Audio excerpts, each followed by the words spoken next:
Hello दोस्तों, this is Krishna Vashishtha और आप मुझे सुन रहे हैं आपके अपने फेवरेट यूट्यूब चैनल जिसका नाम है टेट्स गुरु। और यहाँ पे आज मैं आप लोगों के सामने लेके आया हूँ the concrete operational stage of cognitive development. अगर आपको पता है, अगर आप कुछ दिनों से मेरे वीडियोस को फॉलो कर रहे हैं तो मैं आपको बताता चलूँ कि मैं यहाँ पे पियाजे की कॉग्निटिव डेवलपमेंट थ्योरी को कवर कर रहा हूँ। और अभी तक हमने पियाजे की फर्स्ट स्टेज जिसको कहा जाता है सेंसरी मोटर स्टेज उसको कवर कर लिया है। और पियाजे की जो सेकंड स्टेज है प्री ऑपरेशनल स्टेज उसको भी हम कवर कर चुके हैं। मेरा पुराना वीडियो देख लेना, फर्स्ट और सेकंड स्टेज को मैंने इकट्ठा ही एक्सप्लेन किया है। और इस पर्टिकुलर वीडियो में मैं आपको बताने वाला हूँ कॉन्क्रीट ऑपरेशनल स्टेज के बारे में। पियाजे की ये जो स्टेज है ये थर्ड स्टेज है। इसके बाद फोर्थ स्टेज आएगी फॉर्मल ऑपरेशनल, उसको हम डिस्कस करेंगे नेक्स्ट वीडियो में। तो कॉन्क्रीट का मतलब क्या होता है बच्चों? कॉन्क्रीट का मतलब होता है फिजिकल। कोई भी चीज़ आपके सामने है, मान लो मोबाइल आपके सामने है, पेन आपके सामने है, ये फिजिकल ऑब्जेक्ट्स हैं विच यू कैन सी, जिसको आप देख सकते हैं। Is that clear? ऑपरेशनल मतलब लॉजिकल थिंकिंग। तो बच्चों अगर आपने ध्यान दिया होगा प्री ऑपरेशनल स्टेज में बच्चा थोड़ा सा स्ट्रगल करता है लॉजिकल थिंक करने में। वहाँ पे जो वो स्टेज थी वो 2 से 7 साल के बीच में थी। तो वहाँ पे जो लेटर ऑन बच्चे के अंदर जो इम्पैक्ट आता है वो लेटर ऑन आता है, यानी कि 6-7 साल के आसपास लॉजिकल उसका सोचना स्टार्ट होता है। लेकिन इस स्टेज में वो लॉजिकल थिंकिंग पे मास्टरी गेन कर लेता है, वो एक्सपर्ट बन जाता है। कुछ पॉइंट्स थे जो मैंने वहाँ पे बताए थे कि बच्चा स्ट्रगल करता है क्लासिफिकेशन में, बच्चा स्ट्रगल करता है कंजर्वेशन में, डिसेंट्रेशन में। ये छोटे छोटे पॉइंट्स एग्ज़ाम के पॉइंट ऑफ व्यू से काफ़ी इंपॉर्टेंट है। काफ़ी बार देखा जाता है सीटेट में इनसे रिलेटेड क्वेश्चन आ जाता है। ठीक है, तो जो वहाँ पे बच्चा स्ट्रगल कर रहा था प्री ऑपरेशनल स्टेज में, तो यहाँ पे वो उन्हीं चीज़ों पे मास्टरी करेगा, एक्सपर्ट बनेगा। Is that clear? तो चलते हैं दोस्तों, स्टार्ट करते हैं कॉन्क्रीट ऑपरेशनल स्टेज। और अगर आपने सब्सक्राइब किया हुआ है और मेरी वीडियोस को फॉलो कर रहे हैं तो काफ़ी अच्छा है। इनफैक्ट अगर आपने सब्सक्राइब नहीं किया हुआ है, still you are watching my videos, please please please do subscribe my channel, because एक वीडियो बनाने में दोस्तों टाइम काफ़ी ज़्यादा लगता है। Okay, so everything that I am putting in जो कि काफ़ी डिफ़िकल्ट है, क्योंकि मेरा जो टाइम शेड्यूल है वो काफ़ी बिजी रहता है और मैं आप लोगों के लिए टाइम निकाल के वीडियो रिकॉर्ड करता हूँ। ठीक है, तो स्टार्ट करते हैं दोस्तों। What is the concrete operational stage? सबसे पहले तो बात आती है कि कॉन्क्रीट ऑपरेशनल स्टेज वास्तव में है क्या। तो दोस्तों what happens in this stage, और इस स्टेज में होता क्या है। Concrete means physical thing. जैसे देखो मैंने आपको बताया था कि जो कॉन्क्रीट का मतलब क्या है, वो फिजिकल थिंग से रिलेटेड है जिसको हम देख सकते हैं। एंड ऑपरेशनल मीन्स लॉजिकल वे। ये लॉजिकल वे है कि बच्चा थिंक कर रहा है, बच्चा कोई भी चीज़ बच्चा जो कर रहा है on the base of logic, logic है उसके पीछे। Okay, putting it all together, your child is beginning to think logically and rationally. okay, but they tend to be limited to thinking about physical objects। तो यहाँ पे देखो एक बात मैं आपको बता दूं कि बच्चा जो लॉजिकली सोच रहा है वो उन्हीं ऑब्जेक्ट्स के बारे में लॉजिकली सोच पाएगा जिनको वो देख सकता है। ठीक है, आई से देख सकता है, उन्हीं ऑब्जेक्ट्स के बारे में वो लॉजिकली सोच पाएगा। ठीक है, जैसे वो फेमस एग्जांपल मैं आपको बता दूं कि एक ग्लास है, उस ग्लास के अंदर मिल्क है, आपने उस ग्लास के मिल्क को पोर कर दिया सेकंड ग्लास में जो कि वाइडर है या फिर नीचे से नैरो है। जब नीचे से वो नैरो होगा तो हाइट ऑटोमेटिकली इंक्रीज हो जाएगी, तो जो मिल्क का लेवल है वो दूसरे ग्लास में बच्चे को ज़्यादा दिखेगा। तो यहाँ पे वो देख पाएगा, देखने के साथ साथ लॉजिकली सोच पाएगा कि जो मिल्क है वो दोनों ग्लासेस में बराबर है। दैट इज कॉल्ड कंजर्वेशन, जो कि हम लेटर ऑन डिस्कस करेंगे इसी वीडियो में कि वो कंजर्वेशन के ऊपर मास्टरी कर रहा है, धीरे धीरे उसको कंजर्वेशन का मतलब समझ में आ रहा है। तो जब वो धीरे धीरे इस चीज को समझेगा तो दैट मीन्स ही और शी इज थिंकिंग लॉजिकली, और लॉजिकली सोच पा रहा है या पा रही है ऑब्जेक्ट को देखकर, ऑब्जेक्ट को देखकर, जो ऑब्जेक्ट उसके सामने है। Okay, in the next developmental stage your child will grasp also abstract thought. ये जो एब्स्ट्रैक्ट थॉट है that will be come up in next stage, formal operational stage के नाम से फोर्थ स्टेज है, that we will discuss later on, and you will be able to philosophise together. Okay, तो ये है आपका कॉन्क्रीट ऑपरेशनल स्टेज, एग्जैक्टली जो मैंने आपको एक्सप्लेन किया है। ठीक है, जो इसका पूरा जो एक्सप्लेनेशन है, पूरा जो सार है, वो मैंने आपको बता दिया है कि बच्चा लॉजिकली सोच पाता है on the basis of to seeing the object जो कि उसके सामने है, उसे ही हम कॉन्क्रीट कहते हैं, मूर्त ऑब्जेक्ट। ओके, अब when does the concrete operational stage occur, अब सवाल उठता है कि ये जो कॉन्क्रीट ऑपरेशनल स्टेज है कब आती है, इसका जो टाइम ड्यूरेशन है वो कितना है। ओके, तो स्टार्ट करते हैं। देखो, इसका जो बेसिकली ऑन एन एवरेज जो पीरियड है बच्चों, हो सकता है कि अलग अलग बुक में अलग अलग लिखा हो, थोड़ा सा 1-2 साल आगे पीछे लिखा रहता है, लेकिन मैंने आपको बता दिया है कि जो सेंसरी मोटर स्टेज है वो 0 से 2 साल के बीच में होती है, और जो आपका प्री ऑपरेशनल स्टेज है वो 2 से 7 साल की होती है, और ये होती है 7 से, किसी बुक में 11 होता है, किसी बुक में 12 होता है।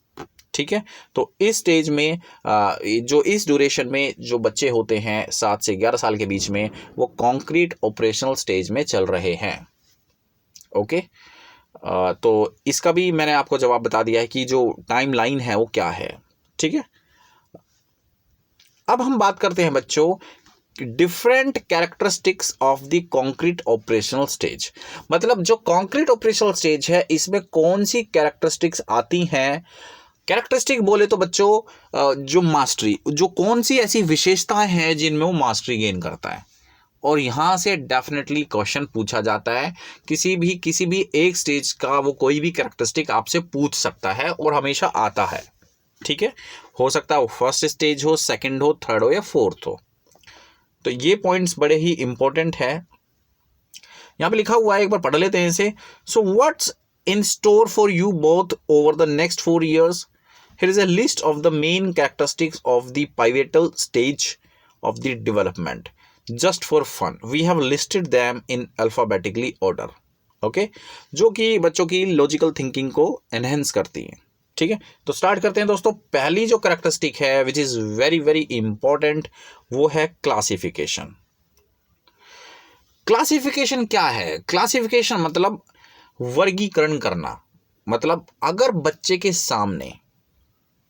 सामने सपोज करो एक कंटेनर है और उस कंटेनर में डिफरेंट कलर्स के टॉयज रखे हुए हैं। मान लो 2 जो ऑब्जेक्ट हैं वो रेड कलर के हैं, 3 ऑब्जेक्ट वाइट कलर के हैं, 4 ऑब्जेक्ट आपके ब्लैक कलर के हैं। अगर आप बच्चों को कहोगे कि बेटा आओ इसमें से ना कलर वाइज ऑब्जेक्ट्स को निकाल के अलग अलग कर दो, तो बच्चा आप देखोगे कि बच्चा रेड कलर के ऑब्जेक्ट्स को एक साथ रखेगा, ग्रुप कर देगा, ब्लैक कलर के ऑब्जेक्ट्स को इकट्ठा रख देगा और वाइट कलर के ऑब्जेक्ट्स को अलग कर देगा।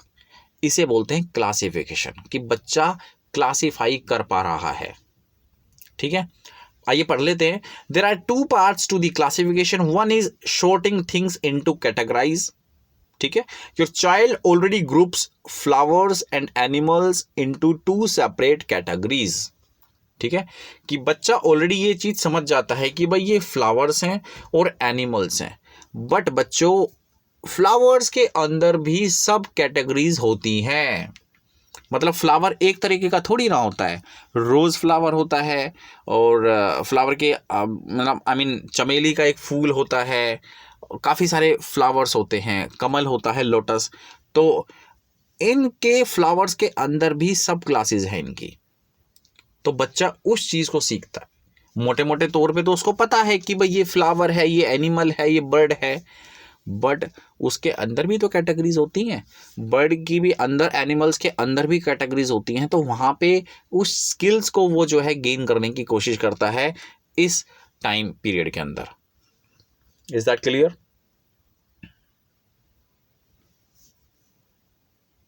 अब जैसे देखो यहाँ पे लिखा हुआ है at this stage they can go one step further. जैसे कि मैंने आपको बताया कि मोटे मोटे तौर पे तो उनको पता ही होता है, they understand that there are sub classes within a group. जैसे फ्लावर एक ग्रुप है, तो फ्लावर के अंदर भी उसकी एक सब क्लास है, और सब क्लासेस की भी सब क्लासेस है।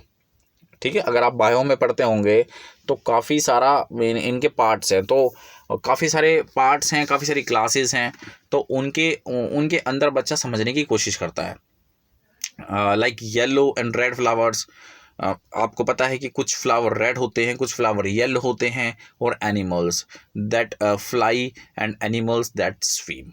कुछ एनिमल हैं जो स्विम कर सकते हैं, कुछ एनिमल हैं जो फ्लाई कर सकते हैं, या बर्ड आप कह सकते हैं, तो इनके अंदर भी वो कैटेगराइज कर पाता है, क्लासिफिकेशन कर पाता है। Is that clear? तो ये जो क्लासिफिकेशन है ये बच्चा सीख जाता है इस टाइम ड्यूरेशन में, यानी कि कॉन्क्रीट ऑपरेशनल स्टेज में। ओके, ये पॉइंट आई थिंक आपको क्लियर हो चुका है। नेक्स्ट चलते हैं हम, conservation. This is very very important point बच्चों, कंजर्वेशन। कंजर्वेशन का मतलब मैं कई बार डिस्कस कर चुका हूं आपके साथ, एक ऐसी वस्तु, एक ऐसा ऑब्जेक्ट जिसके अंदर यानी कि बिफोर एक्शन और आफ्टर द एक्शन वो सेम ही रहेगा। ओके, जैसे दूध का एग्जांपल ले लो कि एक गिलास दूध है, आपने उसको जग में डाल दिया।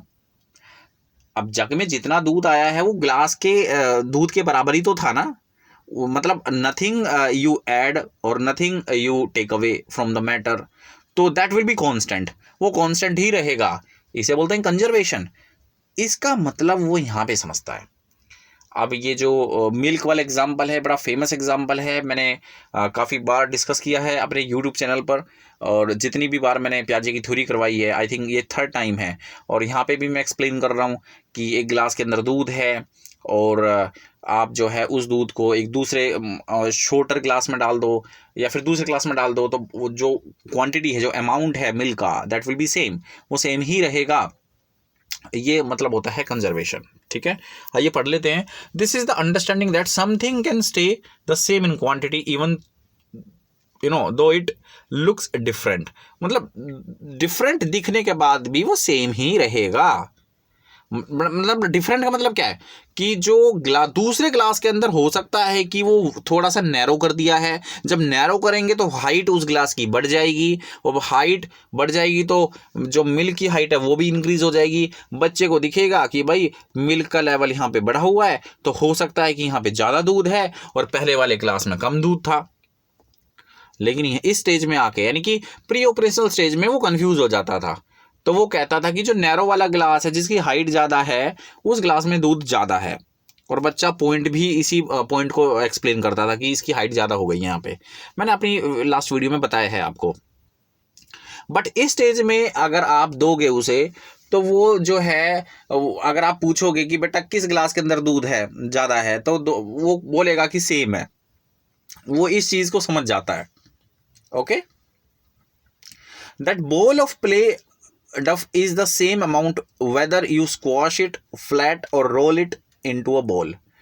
ठीक है, जो बॉल होती है उसको आप जैसे उसको स्क्वीज करो, ठीक है, उसको एक्सपेंड करो, कैसे भी उसको स्ट्रेच करो, वो अमाउंट तो बॉल उतना ही रहेगा, वो चेंज नहीं होने वाला। ठीक है, नेक्स्ट जो कैरेक्टरिस्टिक है बच्चों वो है डिसेंट्रेशन। अब डिसेंट्रेशन जो है वो क्लासिफिकेशन, कंजर्वेशन का ही एक जो पॉइंट वहीं से निकला हुआ है। वो कंजर्वेशन में मैंने आपको बताया है, जैसे मैं इसमें आपको करके बताता हूँ कि जैसे मान लो 2 गिलास हैं आपके पास। अब इसमें एक गिलास में दूध भरा हुआ है, जैसे मान लो ये 1 गिलास है। ओके, अब इस गिलास की जो ये विड्थ है ये इतनी है, आपको दिख रहा है यहाँ पे। अब मैंने विड्थ कर दिया कम, मान लो ये विड्थ है।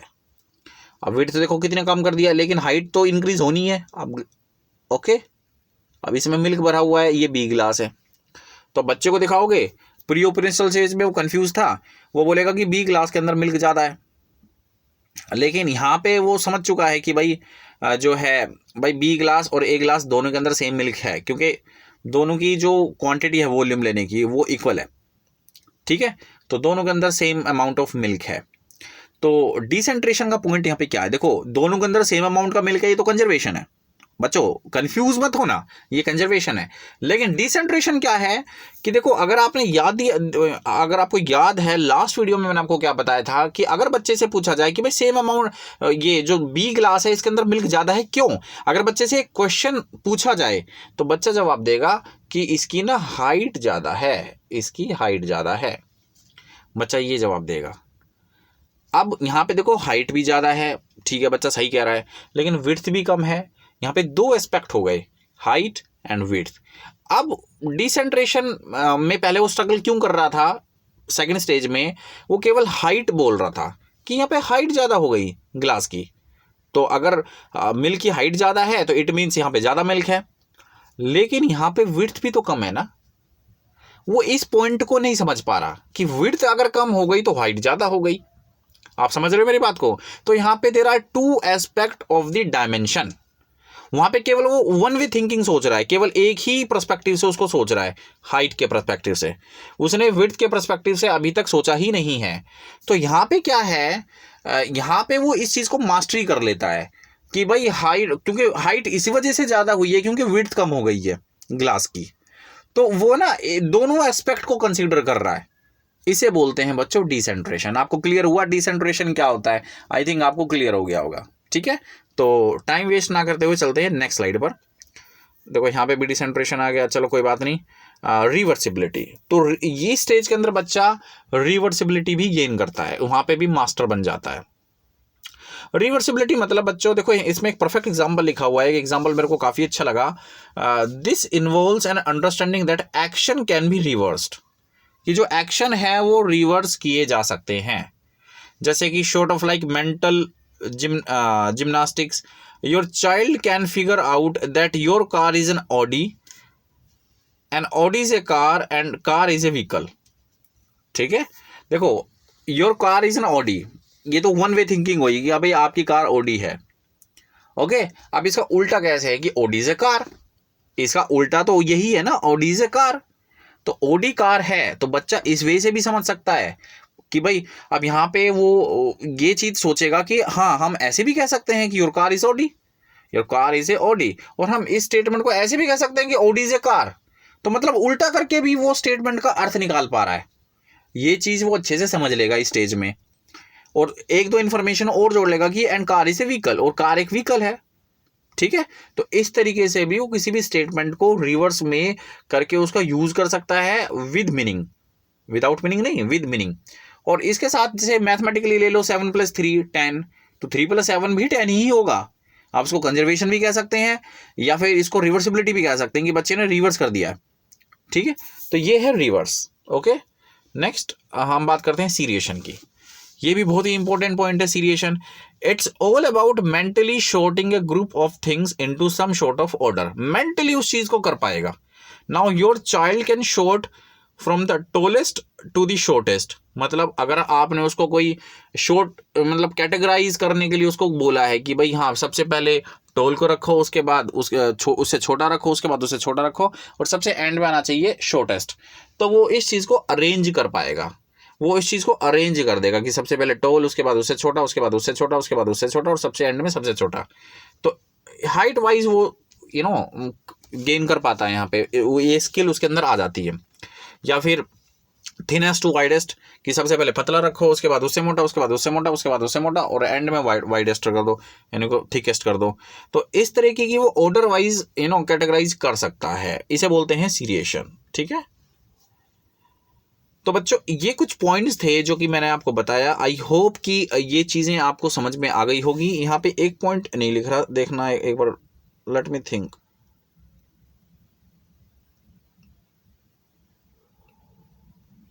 बच्चों एक पॉइंट और है जो कि मैंने स्लाइड पे बना नहीं पाया, आई थिंक मैं मिस कर दिया मैंने वो पॉइंट। सोशियो सेंट्रेशन। सोशियो सेंट्रेशन क्या है कि वो ये इस पीरियड में ये जान पाएगा सोशियो सेंट्रेशन के अंदर कि जो हमसे बड़े जो व्यक्ति होते हैं या फिर दूसरे जो पर्सनैलिटी है उसकी अपनी कुछ थिंकिंग होती है, अपने उसके कुछ थॉट्स होते हैं, मतलब सोशल पर्सपेक्टिव को भी वो थोड़ा सा गेन करने की कैपेबिलिटी रखेगा। ठीक है।